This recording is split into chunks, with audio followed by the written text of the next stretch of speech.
The content of this podcast is for informational and entertainment purposes only. It is not intended to be a substitute for professional medical advice, diagnosis, or treatment. Always seek the guidance of your healthcare provider with any questions you may have regarding your mental or physical health. The views expressed are those of the host and guests and do not replace personalized care from a licensed professional.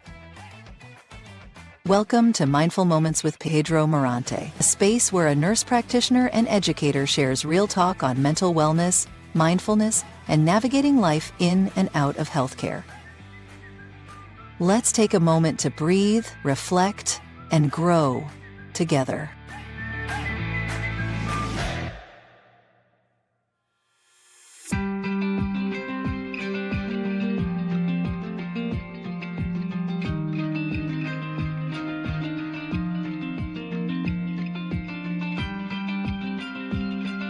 Very important, guys, to start slow, go steady. No, it's not a fast race. We're all in this together. There's a lot of anxiety, depression, and PTSD going on. So just need to make sure that our message as a provider is heard by our minority patients. Making sure that we are here for you.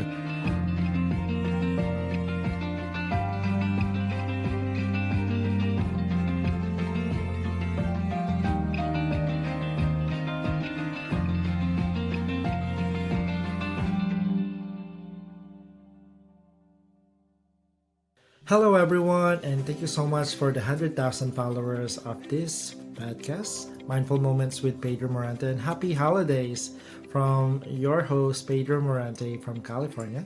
And for today's episode, I'm joined by a very special mentor of mine.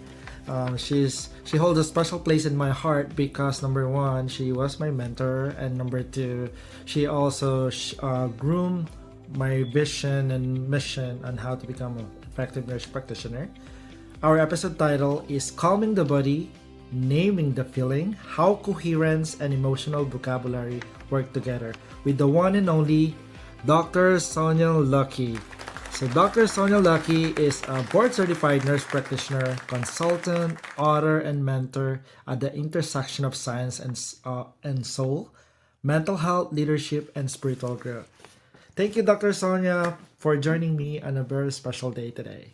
Thank you so much for having me. It's exciting to be here and to see you come to this point, and I love having watched your journey and where you are taking your professional career. So it's great to be here.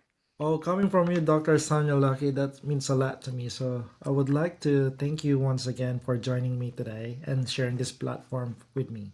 So Dr. Sonia, for those meeting you for the first time, can you share a little about what you do and what brought you to this kind of mind-body work?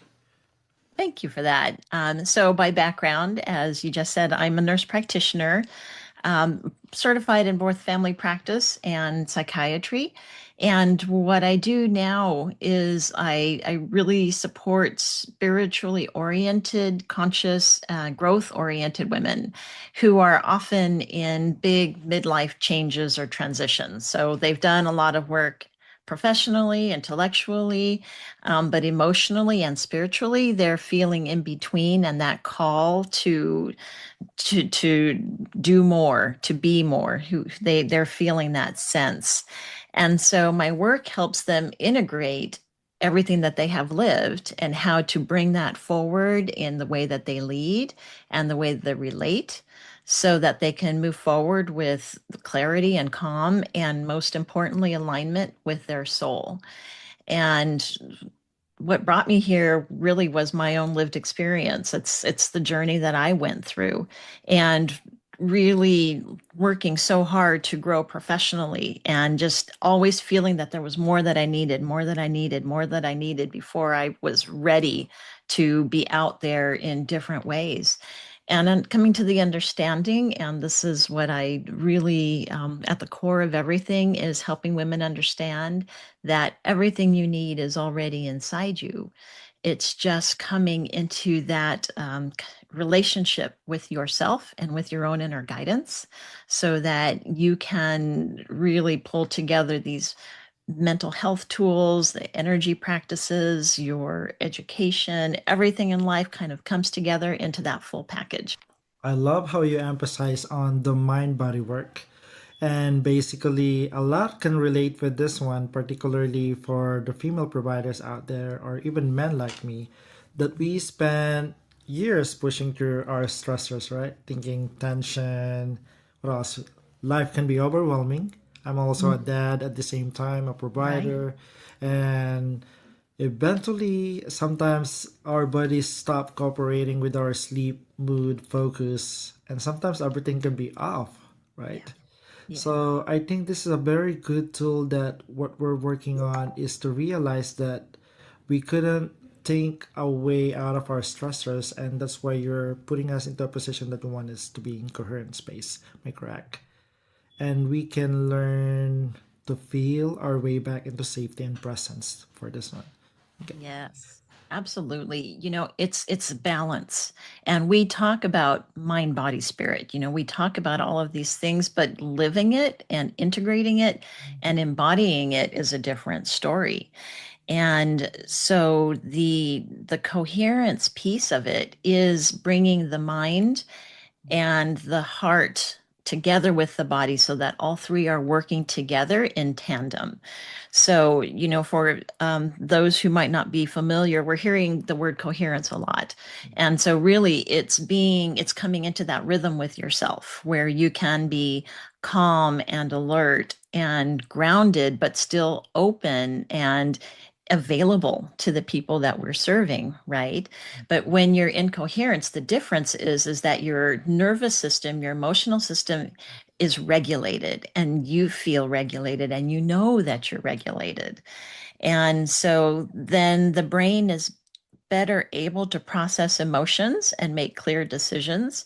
And a real clear example of that, my favorite one, because it's happened a lot in the past, is when you're in a rush to get out the door in the morning and you're running around looking for your keys or your phone now for most people, and you're running around with it and it's in your hand the whole time and you never notice it, right? That is a great example of not being in coherence. So when you're coherent, then it's like you're able to it's a great ability to almost pause whatever's happening and stop and put it into slow motion long enough for you to say, okay, what's happening here?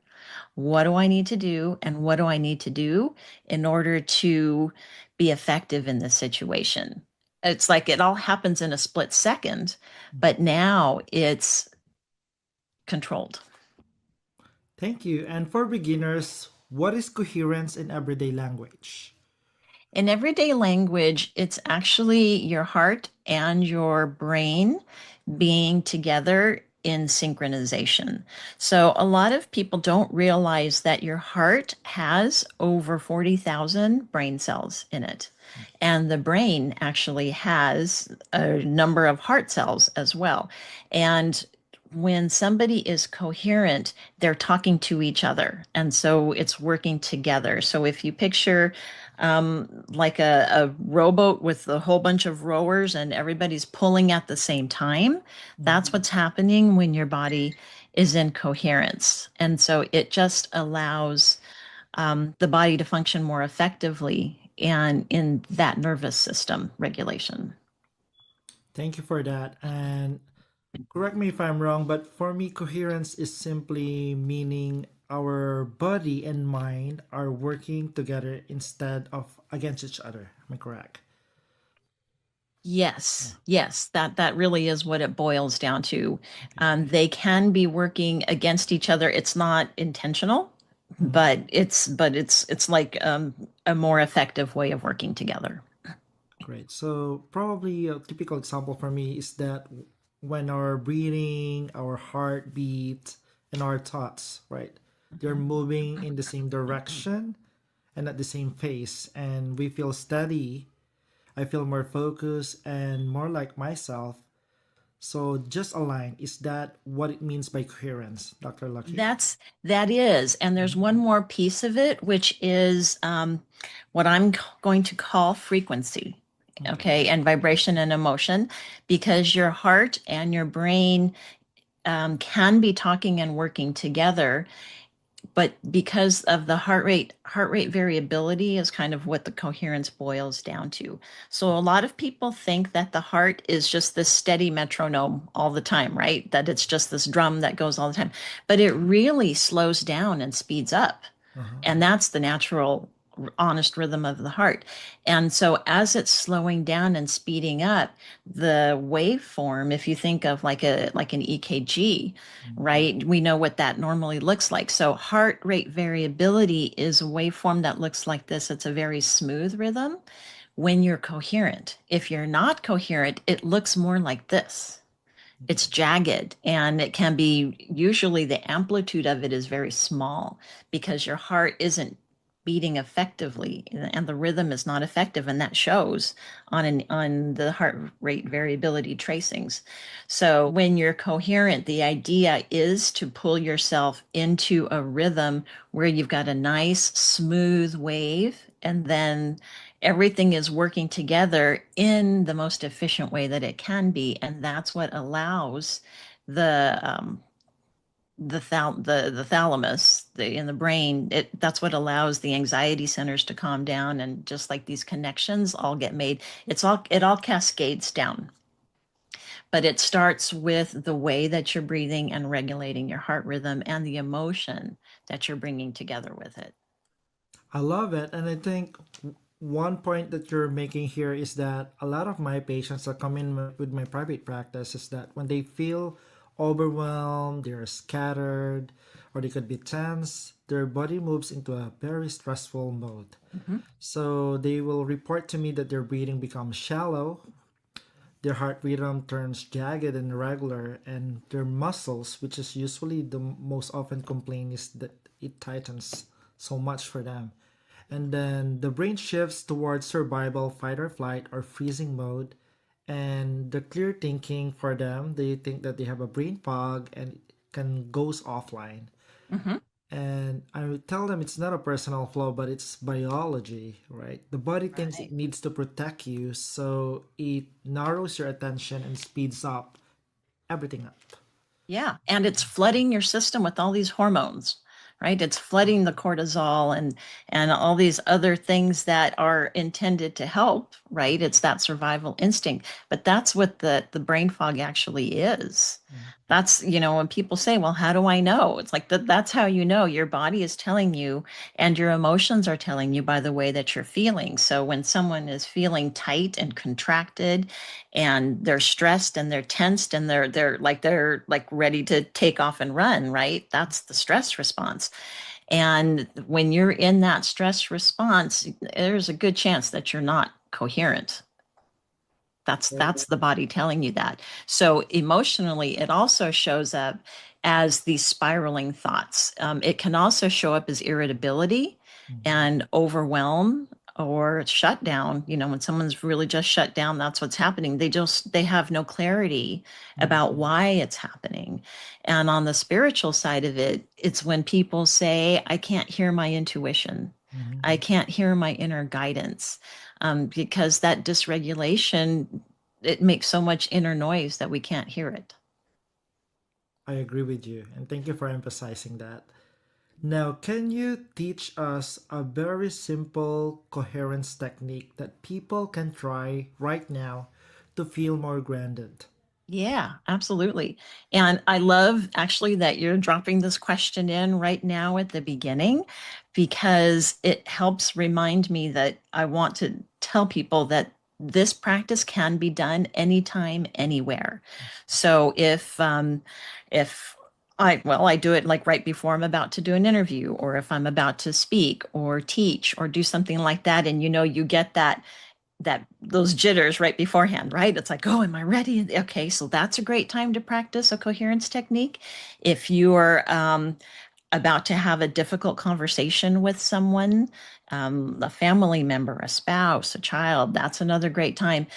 Or after you've experienced a really stressful event, because these coherence techniques are taught, they've been taught in the military and in emergency rooms and hospitals with doctors and nurses to help them be able to better respond in a crisis situation, but also to bring themselves down afterwards.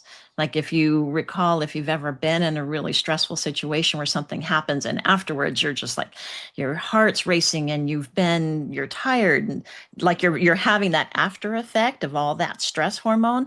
This technique will also help you bring you back into balance so that you can like, okay, now we're calm, we're ready to proceed and go back on and be at the top of your game again. So that's the beauty of the practice. So we are going to do that, and I'm going to lead you through it. And the other thing that I want to say about it is that it's a beautiful practice because it can be done with your eyes open. You don't have to go into like meditation in a dark corner somewhere. It's a great real life practice to be able to do anytime you feel like you need to calm yourself and come back into your center. So before we start, I would like you and your listeners, anybody listening to this, first check into how you're feeling right now. Like what's been going on in your life and in your day. So are you amped up? Are you wired? Are you stressed or angry about something that's happened? Or even are you feeling calm? Like just notice where you are so that you get a baseline, okay? Next, check in with how you're feeling and put your attention in the area of your heart. You don't have to put your hand here, but if it's hard to focus, just tapping your heart, even just tapping really lightly, brings the focus into where it needs to go. So imagine your breath is flowing in and out of your heart or your chest area, and slow your breathing down a little slower and deeper than usual. And a good guide is that you can breathe in for 5 seconds and breathe out for 5 seconds. And if you're very stressed, you might breathe out a little bit longer for 7 seconds because that will help calm you too. And so take a breath in and a breath out in this way a few minutes.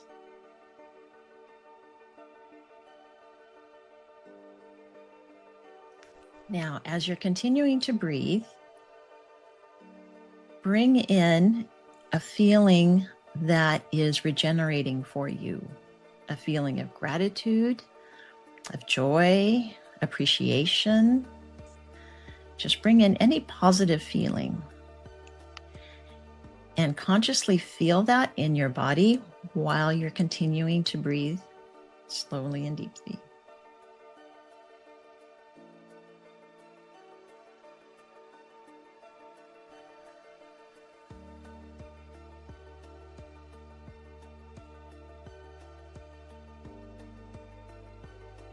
Now, just take 1 or 2 more breaths this way.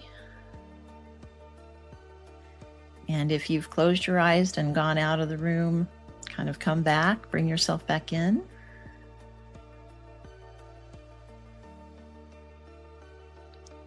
And now do another check-in. How do you feel as compared to how you felt at the beginning of the practice? I feel more relaxed and kind of like got me into a mood that less tense and less anxious and less overwhelmed, less disappointed. And it helps smooth it out, right? You're centered, feeling more centered. And you can, I mean, even walking somebody else through it, I am more centered. I mean, you can tell the way I'm talking now versus how I was at the beginning, because that excitement had me going with, all that sympathetic, great energy that's useful.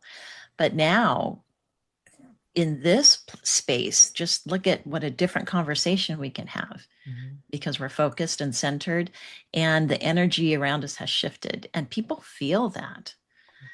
I used to, I would have patients come in my psychiatry practice, and they would come in, like you said, really stressed and upset and anxious. And the first thing I would do was teach them this practice. And we had such a better interaction. The appointment went so much better because then they were able, they didn't necessarily come down from a level 10 of anxiety to a 1, but they might come down from a 10 to a 6 or a 7. And you can do so much more when you're able to think, right? And process that information. Yes, and they can be more willing to open up themselves more if they're less tense, right? They're Hmm. less guarded, right? Yeah. Yeah. Thank you for that. That's so amazing. Definitely gonna apply that to my patients encounter from now on. Yes. Now, how can coherence help someone who never really feels safe in their body? Maybe because of stress, upbringing, or life experiences like trauma. Like trauma. Yeah. The coherence practice, it helps them. So what we're doing is that we're helping regulate their nervous system, right? So not only is it grounding them when they're having the anxiety or the panic or having a flashback, like when they learn how to do this, it helps them, it gives them the self-control to anchor, to interrupt that anxiety pattern. And the way that it works is that it's actually we're laying new pathways in the brain with these practices. So it's a form of biofeedback. So when someone is, let's take the example of someone who's got trauma, there's a habitual response that they have learned, right? That was initially protective and may or may not be protective for them anymore. And so, but because it's been going on for however long it has, the brain just kind of automatically will go into that habitual thought pattern. It's like walking a trail, where a lot of people are walking the trail, or if you walk a trail over and over, then the trail is really easy to find, right? It's easy to walk on. It's nice and smooth and wide, right? So, what we're doing with the coherence practice is that we're creating a new trail, the new trail of being calm. So then as they practice the coherence practices, as they start to have the trigger or whatever it is, now what we're teaching them is to go into the new trail so that when the trigger comes, they're able to stay safe and stay calm and feel like they are grounded. So it's not forcing them to be calm, it's cultivating a new state of well-being of by through these small repeatable practices and the emotions that they want to feel instead of feeling unsafe or all these other feelings that come along with the trauma. So we're just creating that new set of practices, and so that the body understands what safety feels like, not conceptually, but it's like we're saying now we can embody that feeling, that the patient or the client learns how to embody that feeling of calm and safety. I love it. A lot of our patients could feel those coherence that gives their body like micro moments of safety, Mhm. even if safety never felt normal growing up, right? So that technique that you're teaching us actually can make them feel good about themselves too and feel more guarded, okay, Mhm. or less guarded at all Less times. guarded. That's the neuroplasticity at its best. Amazing. Now, in naming what we are feeling and what is real, first, why does naming a feeling, even in the simple way, help us feel more in control? What actually changes in the brain when we name an emotion? So, naming an emotion activates the rational part of the brain. So, it also reduces activity in the amygdala, which is the part of the brain where anxiety and overwhelm and like those emotions live. So this is in neuroscience, it's called affect labeling. And what it does is that it helps us shift from being in the emotion to actually observing it. So you take it out and you put it out here instead of having it in here. And what that does is that now instead of being in it, you're observing it. And as soon as you name it, now it's external. So when it's external, now you can do something about it. So it creates the space and the place for choice and for compassion as well as clarity. Yeah, and I think when we name a feeling, like I told you a while ago, like I'm feeling anxious, I'm disappointed, I'm overwhelmed, and it can actually activate the part of our brain responsible for reasoning and regulation, right? Mm-hmm. What I love about what you said is that the amygdala, which is the alarm center, quiets down, and our prefrontal cortex, the planning, decision making area, turns on, and our body's stress response decreases. Mm-hmm. So it's like turning a blurry emotion into something you can actually hold and understand. Yeah, and it takes away the power of it, right? Because now it's not I am anxious. Now it's I feel anxious, and it's like, oh, that's what that is, and it provides the opportunity to say, well, I don't. Do I want to feel this way? Do I like it? Do I want it? And if not, what do I want to feel? I agree with you. Now, why then so many adults struggle to name what they feel beyond stress, sad, or angry? Yeah. This goes to emotional vocabulary. And it's interesting that we don't talk about emotional vocabulary very much. It's one of those things that I think a lot of people assume is there. And so there's something like 3,000 feeling words in the English language. And the average adult has, depending on what study you look at, an average of about 15 total words. But there are some studies that show that some adults only have basically 3 words in their emotional vocabulary. It's happy, sad, and angry. And you see this actually when you are talking to adults, and sometimes it's teens too, and you say, so how are you doing today? And the answer is always good, good. And it's like that's the only word they have. And I used to get frustrated with that until I realized they actually didn't have any other words. And so that's when I really started looking for ways to help people expand that, because we're not taught emotional vocabulary growing up. Right. What do we tell our kids? Be strong or calm down. Usually, right? Be quiet, calm down. And then when it's an older, with adults, we tend to say, be strong, just be strong. And that's not always very helpful. And then we tend to categorize our emotions as just good or bad. So this is a good emotion, this is a bad emotion.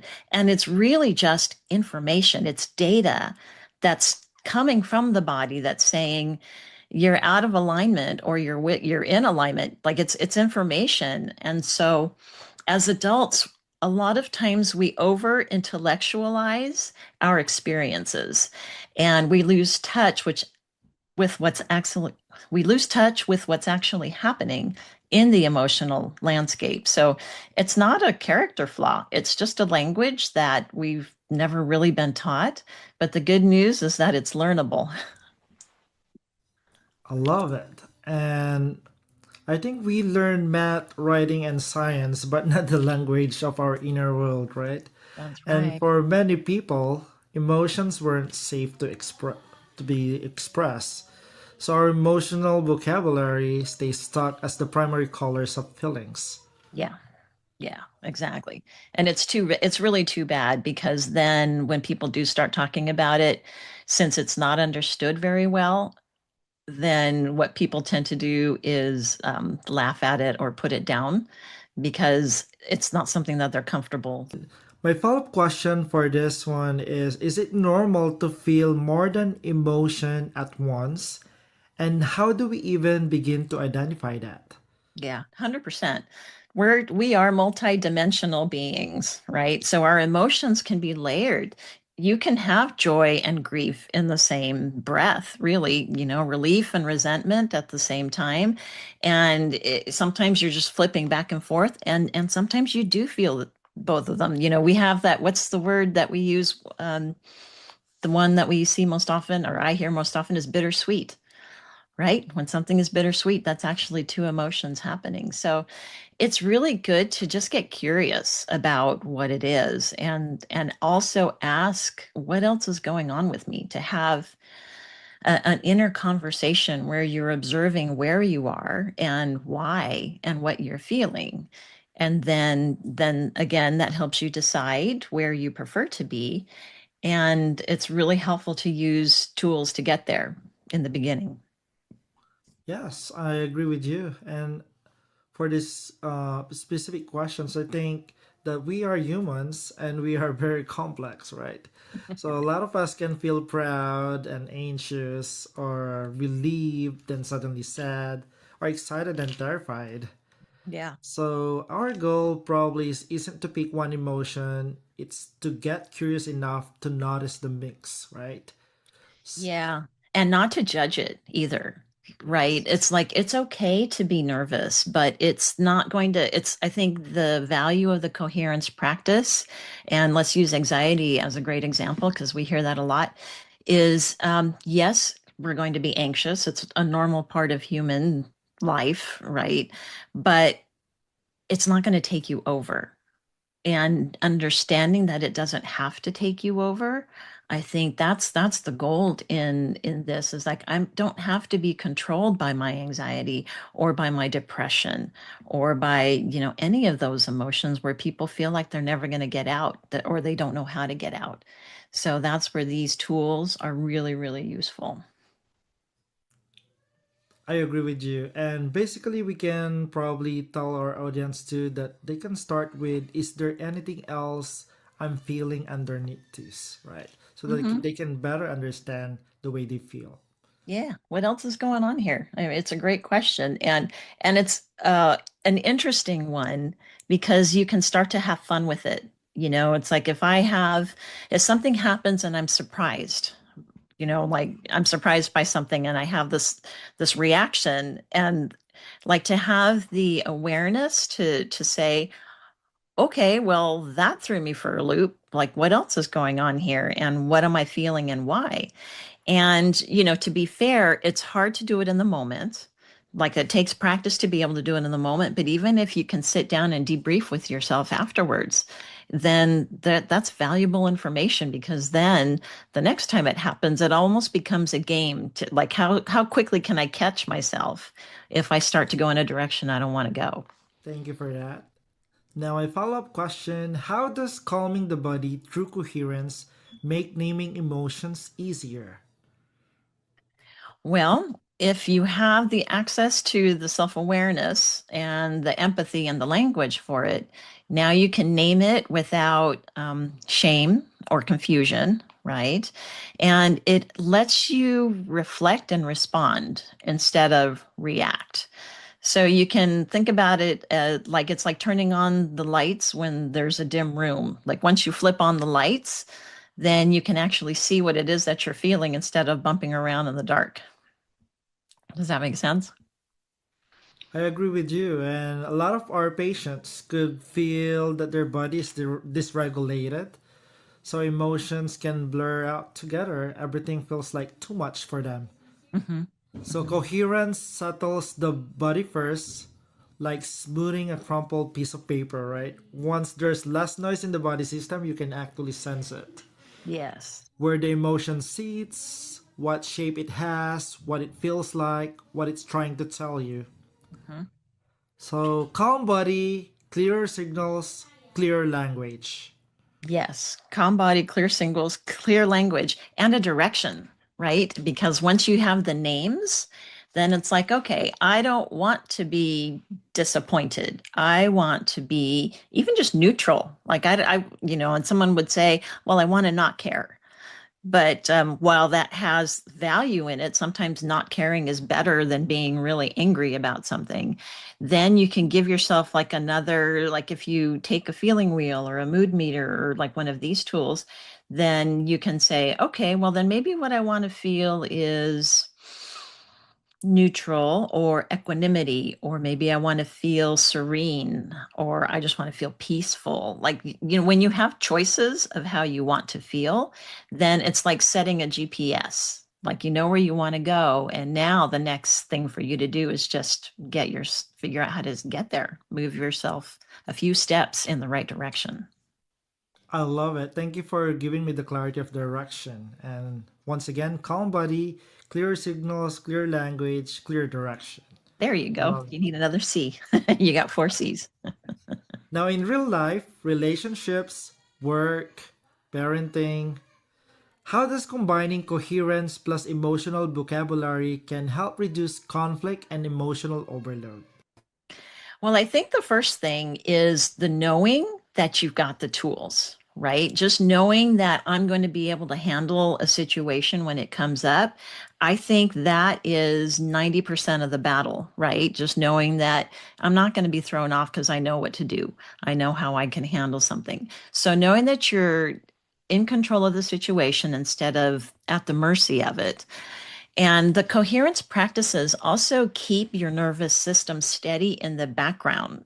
So it's like going to the gym and exercising. You're going to be more fit. So your nervous system is also going to be steadier and more likely to stay regulated when situations start to get rocky. And then you don't have that survival reaction. It's what allows somebody to walk away instead of getting into a fight, right? That knowing it, the emotional vocabulary also lets you express what's true without blame or projection or judgment, right? So that's going to go a long way during some of those family conversations at a holiday table that might go south. You really, just knowing that you can have a conversation and be able to steer it so that it stays neutral and actually get out of a conversation that is going south. So things are less likely to escalate. And then now you've got tools to help repair it. And that's also going to create emotional safety in the relationship as well as with yourself. That's a well said answer for that one, and I could definitely relate. Together, they create a pause between your trigger and your reaction, right? Mm-hmm. Coherence keeps your body from spiraling, and Yes. emotional vocabulary helps you communicate without blaming or exploding.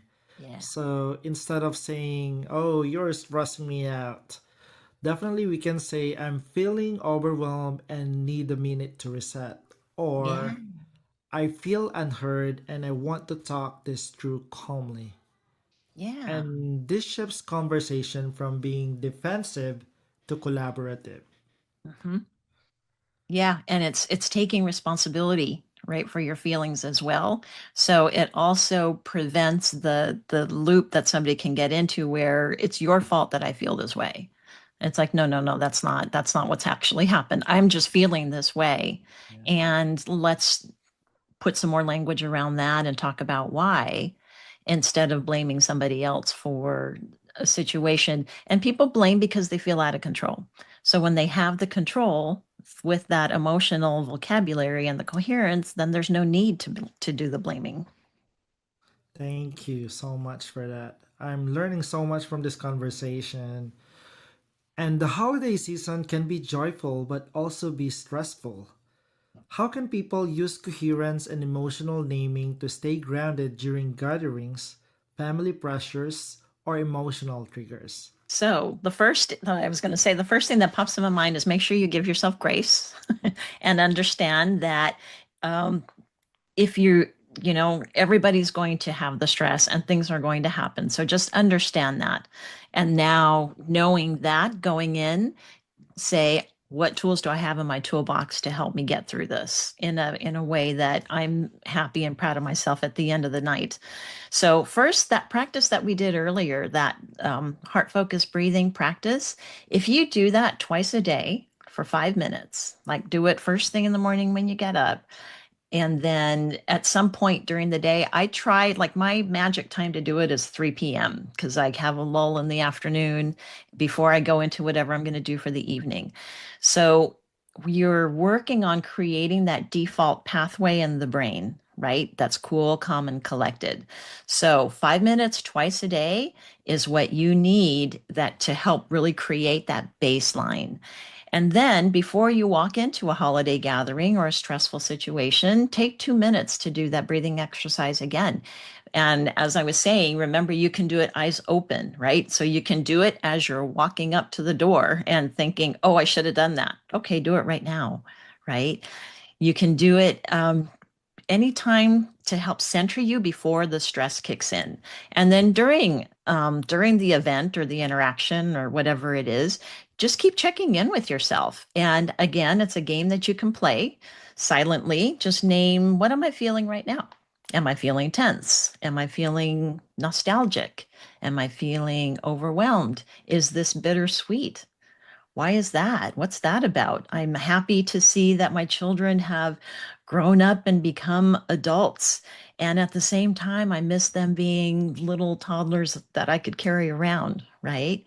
And then once you kind of know that, then you're not going to trigger some kind of a response because you were thinking about how nice it was to have that child that was, so sweet versus somebody who's now standing up for themselves and their own truth, but maybe you don't like the way it sounds.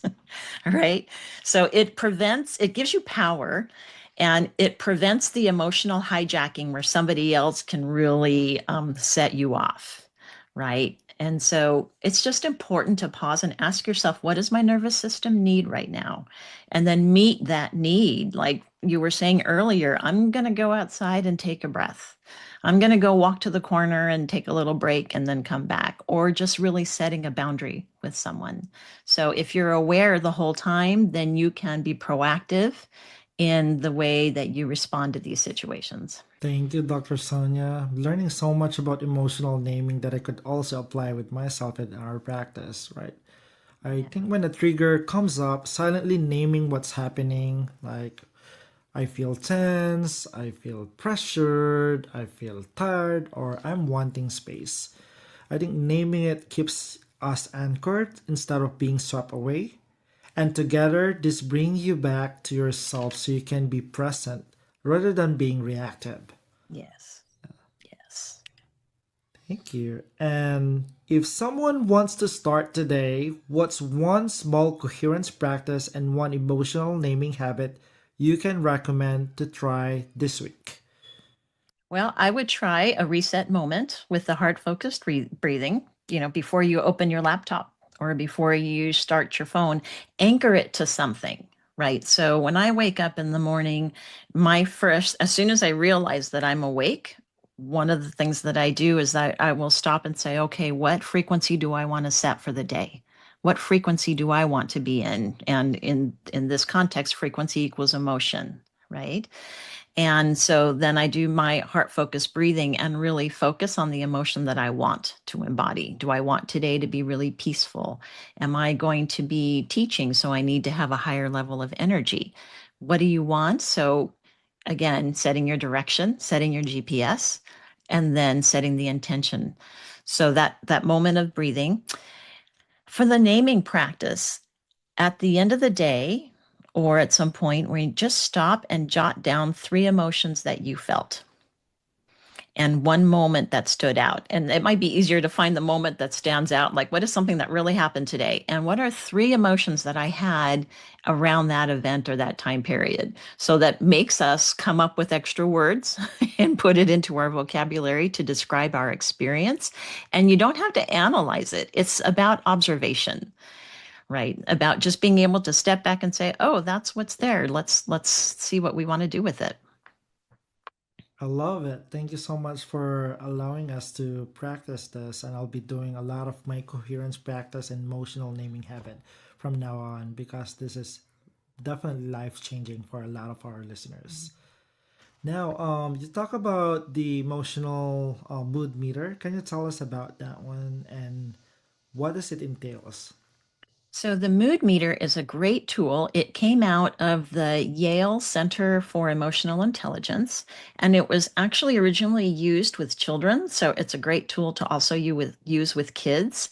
And it is a grid, if you imagine a grid, and it's in 4 quadrants. And each quadrant has a group of emotions in it. And as you look at this grid, if you go from left to right, it's about how pleasant the emotion is. And then if you look at from the bottom to the top, it's about how much energy the emotion takes from you or uses in the body. And I'll give you a link information so that people can see this visually. But what the mood meter does is that it lays out. So if you have somebody who is kind of in the moment of their emotional reaction, it's something that I can, and this is what I did with my patients. I would pull it out and say, find yourself on this grid. How do you feel right now? And then they could just kind of look at it, and now it took the emotion out of their brain, right? And we're putting it on the paper, and they could put their finger on, I feel like this. This is the closest to how I feel. And then I could say, okay, now how do you want to feel? And now they can look at the options of emotion that they want based on different levels of the energy and say, I want to go here. And so now we've got that GPS point. It's like, okay, so you want to go from feeling depressed to feeling calm and centered. Let's work on that. And now the person that you're working with, whether it's yourself or a patient or somebody else, now their focus isn't anymore on the kind of the victimization or like feeling subject to this emotion. Now they've got something to do about it. And I think that's what people really want is the ability to do something about it. And so the mood meter really is an excellent tool to help give somebody that roadmap. And what I also like to do, it's a great tool to pull out, but I also sometimes just have people construct their own. And with kids, you can do it with happy faces and pictures. So there's so many ways to use it. And it's just been a really great tool. And I wrote an article about it, which I can also give you that link about using the mood meter and the emotions as your messengers to help you identify what you're feeling and how you can work with it. I love it. So the mood meter can actually identify like the four quadrants, right? Mm-hmm. Dr. Lucky. So the red, high energy, unpleasant ones. So these are activated, stressful, or agitated feelings. Mm-hmm. Anger, frustration, anxiety, stress, and being overwhelmed. Yeah. That's the first. And then the blue is the low energy or the unpleasant feelings. So these are down, being tired, or sad feelings. Mm-hmm. So examples are sadness, disappointment, loneliness, and exhaustion. Right. The third one is the green, low energy. So these are calm, peaceful, relaxed feelings, which is a pleasant emotion. So contentment, gratitude, ease, and comfort. And then yellow quadrant is high energy plus the pleasant ones. So these are excited, joyful, or enthusiastic feelings. So examples are joy, motivation, inspiration, and excitement. So it's a very good tool like Johari's window. Yes. Yeah. Yeah, it is a great tool. It's something I used to keep copies of it when I was in physical practice so that you could just hand it to somebody and say, take it with you. So now I'll email it to somebody or I'll have them take a picture of it on their phone so that they can just open it up and say, and just find something to work with. So having a picture of the screenshot is also really useful. I love it, Dr. Lucky. I learned so much from today. I think 1 hour is not enough. We could be doing more. Now, for all our followers out there, what are you working on right now and where can they follow you and collaborate with you for future projects? Thank you for that. So the best way to kind of see what's happening is to find me at links.sonialuckey.com. And that is a way to point depending on what they're interested in. And on the social media with Instagram, I'm at Sonia Luckey, and at YouTube under my name, Sonia Luckey. And I am actually working on, I'm creating a new podcast that is also helping women get their voices and amplify their message out into the world.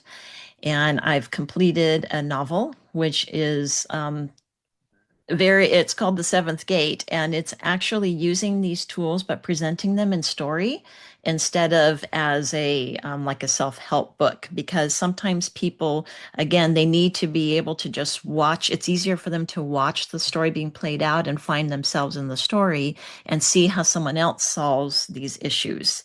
And so the character in the story, while it's a transformational fiction, it's a fun story, but it's also really gives good examples for somebody who might be looking for that. So that'll be coming out next year. Wow, those are amazing projects. We're so excited to grab that. I'm going to grab a copy for that one. Dr. Lucky, please send us the link once you have. And I'm so motivated. I'm also inspired by your work. Thank you for what you do to our nursing community. And to all the women out there, women empowerment is really your motivation for doing this. So thank you so much for creating this platform also for the women empowerment. Thank you. Well, you know And what that's Dr. like. Lucky, I You've think done it. 1 hour is not enough. We'll be extending this on the succeeding sessions. I think we have more topics to talk about, and I think we can create some collaborative projects together. Woohoo! That'll be great. I'm here. Yes. Thank you so much. It's really been a lot of fun. And I'm just privileged that we both have these platforms to really help change the world, because that's what we set out to do, right? Make it a better place, all of us. Thank you, Dr. Sonia Lucky. And just one final question. If somebody is out there struggling with their mental health, what will be your piece of advice? And if they think that they want to end their life or hurt others in any form, what will be your advice for them? I'm going to answer this one from the heart, because there was once upon a time where I was in that position. And I really didn't think that I could be who I wanted in the world, and that it wasn't worth living. And so what I would say, what I have learned along the way, and the encouragement that I would give, is that you are the only version of yourself that exists in the universe. There is no one in the universe like you, and you are here because you have special gifts and you have a unique perspective, and the world needs that. And everything that you need is inside you already. You just need to love yourself and give yourself permission to bring that forth, because we need it. And they are not alone. We're always They here are for them. never alone, never alone. Yes. Reach out, find the people to follow, find the examples and the role models, and you are capable of all of it. You can do it all. Yes, and That's dial 988 if you are in a mental health crisis, and we are here for you. Yeah. Thank you for making your mental health as a priority. For those who are putting their mental health as a priority, keep on doing it, and we're here and rooting for you. Thank you, Dr. Sonia Lucky. We'll do another episode for sure.